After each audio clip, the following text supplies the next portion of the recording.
बिहार विधानसभा चुनाव की सरगर्मियां अपने चरम पर है।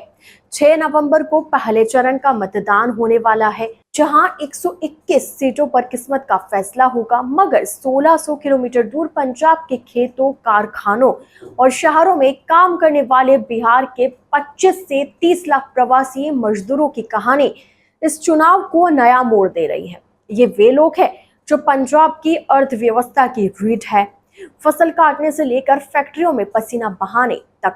लेकिन राजनीतिक बयानबाजी में वे अक्सर निशाने पर आ जाते हैं।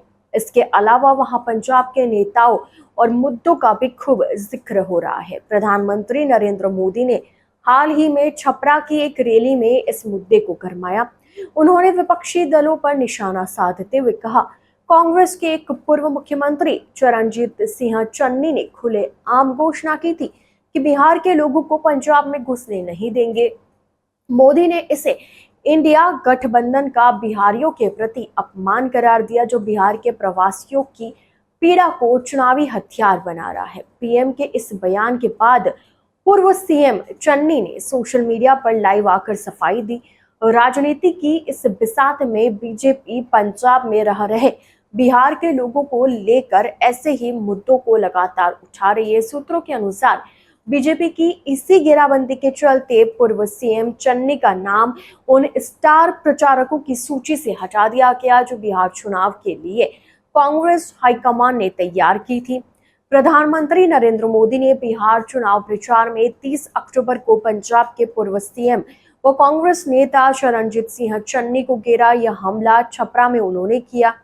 इसमें उन्होंने पंजाब के रोपड़ में चुनाव रैली के दौरान दिए गए विवादित बयानों का जिक्र किया, जिसमें प्रियंका गांधी उनके साथ थी। मोदी का कहना था कि उन्होंने बयान से बिहार के लोगों का अपमान किया है। हालांकि चरणजीत सिंह चन्नी ने इस पर कहा कि उनके बयान को गलत तरीके से पेश किया गया। उन्होंने कभी भी बिहार के लोगों का अपमान नहीं किया। इसी तरह प्रधानमंत्री मोदी 2 नवंबर को चुनाव प्रचार के लिए बिहार पहुंचे थे। इस दौरान उन्होंने 1984 में हुए सिख दंगों का मुद्दा उठाया।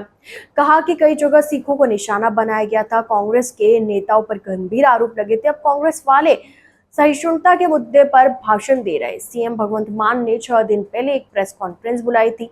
इसमें जब मीडिया ने उनसे सवाल किया कि क्या प्रधानमंत्री ने उन्हें बाढ़ के मुद्दे पर मिलने का समय दिया है, तो उन्होंने कहा, प्रधानमंत्री का शेड्यूल तो प्रधानमंत्री कार्यालय को देखना है।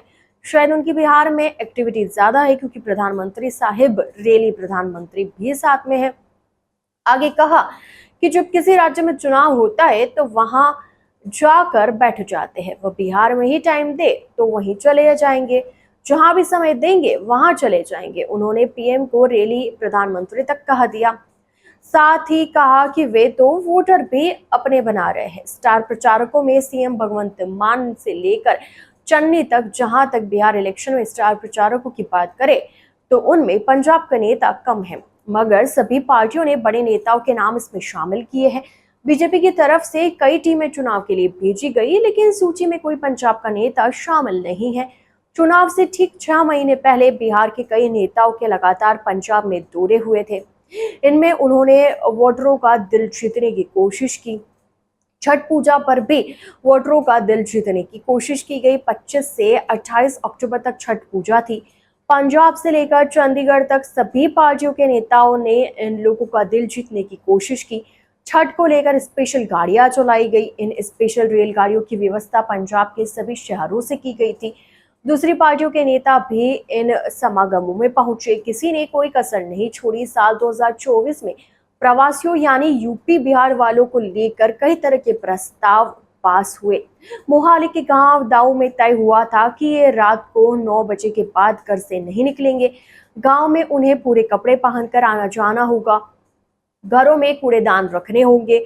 अगस्त 2024 को गांव मुंडो संगतिया ने एक प्रस्ताव पास किया। इसमें उत्तर प्रदेश, बिहार और राजस्थान के प्रवासी मजदूरों को गांव छोड़ने का आदेश दिया गया। इन प्रवासियों से सामाजिक बहिष्कार करने, उन्हें गांव की साझा सुविधाओं का उपयोग न करने देने और स्थानीय दुकानों से सामान न बेचने की चेतावनी दी गई। यह प्रस्ताव करीब 300 प्रवासी परिवारों को प्रभावित करता था, जो वर्षों से गांव में किराए पर रहकर खेतीबाड़ी और निर्माण कार्य में लगे थे। मामला कोर्ट तक पहुंचा था। 9 सितंबर 2025 को होशियारपुर जिले के एक गांव में 5 वर्षीय बच्चे के अपहरण, मारपीट और उसे जान ले लेने का मामला सामने आया था। इस घटना के बाद होशियारपुर और आसपास के इलाकों में तनाव फैल गया। सोशल मीडिया पर परिवार की तस्वीरें और वीडियो वायरल हो गए, जिससे स्थानीय लोगों का गुस्सा और भड़क गया। बिना कागजात वाले प्रवासियों को गांवों से बाहर निकालने का ऐलान किया गया। साल 2025 में पंजाबी यूनिवर्सिटी पटियाला के कुछ प्रोफेसर्स ने मिलकर पंजाब में रहने वाले प्रवासी मजदूरों पर एक रिसर्च किया। इस रिसर्च में 1567 प्रवासी मजदूरों को शामिल किया गया था, जिसके जरिए इन मजदूरों के काम करने के तरीके, उनकी आमदनी और रहन सहन की जानकारी हासिल की गई। इसमें पाया गया कि पंजाब में दिन रात काम करने वाले 58% से ज्यादा प्रवासियों की आमदनी 8,000 रुपए से कम है। महज 18.39% प्रवासी कामगारों को सप्ताह में एक दिन छुट्टी मिल पाती है। ईपीएफ के तहत भविष्य निधि में महज 5.55% प्रवासी मजदूरों का पैसा जमा होता है।